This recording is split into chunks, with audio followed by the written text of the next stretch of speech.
Benar. Iki kalau medam merah saya terekam. Benar. Oke.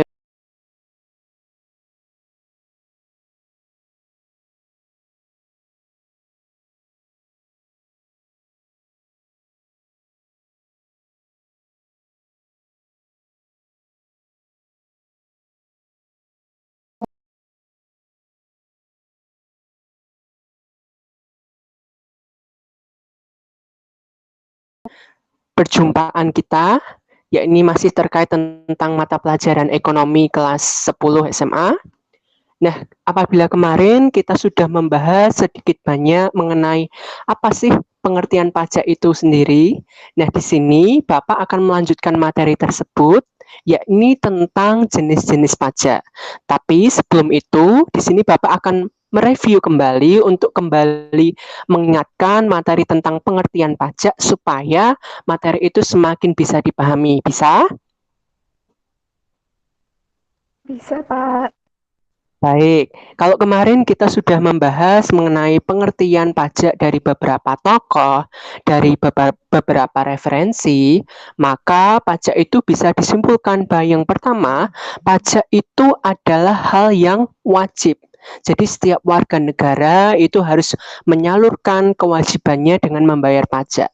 Nah, hal ini juga sebagai tanda bahwa seorang warga negara itu patuh dan taat kepada negara, ikut berkontribusi di mana setiap pajak yang disalurkan nanti bisa dikembalikan untuk pembangunan bangsa dan negara. Nah, selain itu, pajak dalam hal ini nantinya juga dipungut oleh beberapa lembaga, dibagi dua, ada pusat, ada daerah, kemudian dibagi juga berdasarkan golongan atau sifat atau jenisnya. Pajak itu nanti juga akan diklasifikasikan beberapa jenis yang lainnya. Oke, dari sini Bapak akan menginjak pada materi jenis-jenis pajak itu sendiri.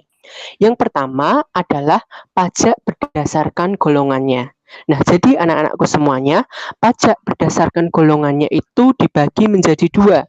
Yang pertama adalah pajak langsung, dan yang kedua adalah pajak tidak langsung. Nah, pajak tidak langsung ini contohnya seperti apa? Mungkin anak-anakku di sini pernah ya, sesekali belanja di minimarket di dekat rumah kalian, pernah ya? Pernah, Bapak? Nah, kalau pernah, pasti anak-anakku sekalian ketika sudah melakukan pembayaran di kasir akan menemui atau menjumpai nota pembayaran. Nah, kalau anak-anak sekalian saksikan secara bersama, di nota tersebut, di nota atau bukti pembayaran itu nanti, ada yang namanya PPN. Nah, apa itu PPN? PPN ini merupakan salah satu contoh konkret dari pajak tidak langsung. Jadi PPN ini adalah pajak yang dikenakan atas proses produksi, distribusi suatu barang atau jasa. Nah, contohnya misal perusahaan A memproduksi minuman soft drink. Nah, kemudian diproduksi secara massal, didistribusikan di minimarket-minimarket.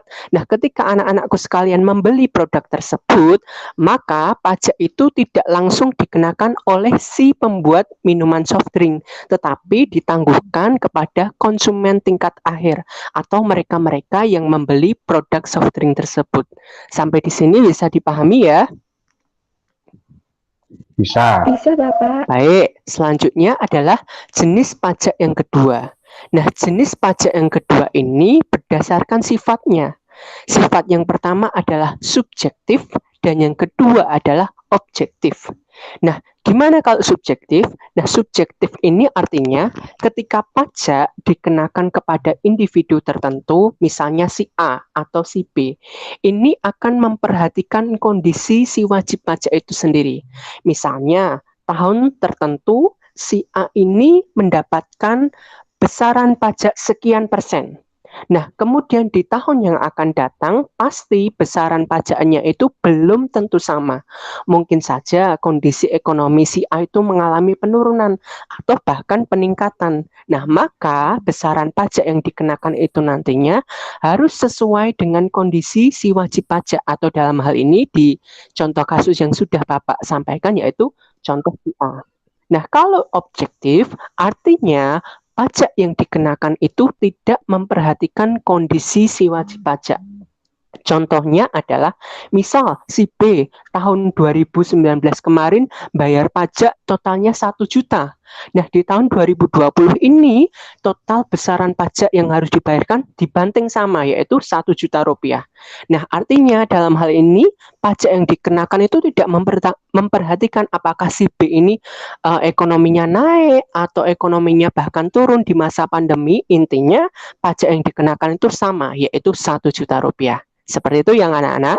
Jadi bisa membedakan ya antara subjektif dan juga objektif. Bisa, Pak. Baik, selanjutnya yang terakhir adalah jenis pajak berdasarkan lembaga yang memungutnya. Nah, lembaga yang memungutnya ini juga dibagi menjadi dua anak-anak. Yang pertama adalah lembaga pusat atau pemerintahan pusat, dan yang kedua adalah pemerintahan daerah. Nah, contoh pajak yang ditarik oleh pemerintah pusat itu seperti apa sih? Contohnya seperti pajak penghasilan, pajak pertambahan nilai, dan lain sebagainya, ataupun PBB. Nah, sedangkan untuk pajak pungutan daerah ini juga dikelola oleh pemerintah daerah terkait masing-masing. Nah, kemudian muncul pertanyaan, Pak, apakah pajak pusat dan pajak daerah ini tidak saling bersinergi? Oh tidak, justru pajak pusat dan pajak daerah dalam hal ini tuh saling bekerja sama, di mana setiap pajak yang dipungutnya nanti akhirnya outputnya sama-sama untuk membangun kesejahteraan masyarakat baik di pusat, daerah secara skala nasional. Sampai di sini mungkin ada yang ingin ditanyakan. Saya ingin Bisa bertanya, Pak. ditanyakan contoh dari contoh dari pajak daerah itu sendiri seperti apa? Oke, baik. Ini dengan siapa?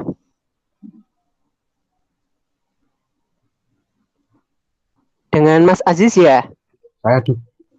Saya dulu, Pak. Oh ya. Dulu. Baik, terima kasih Mas Aziz untuk pertanyaannya. Ya, jadi pertanyaan yang bagus sekali. Contoh dari pajak daerah itu seperti apa?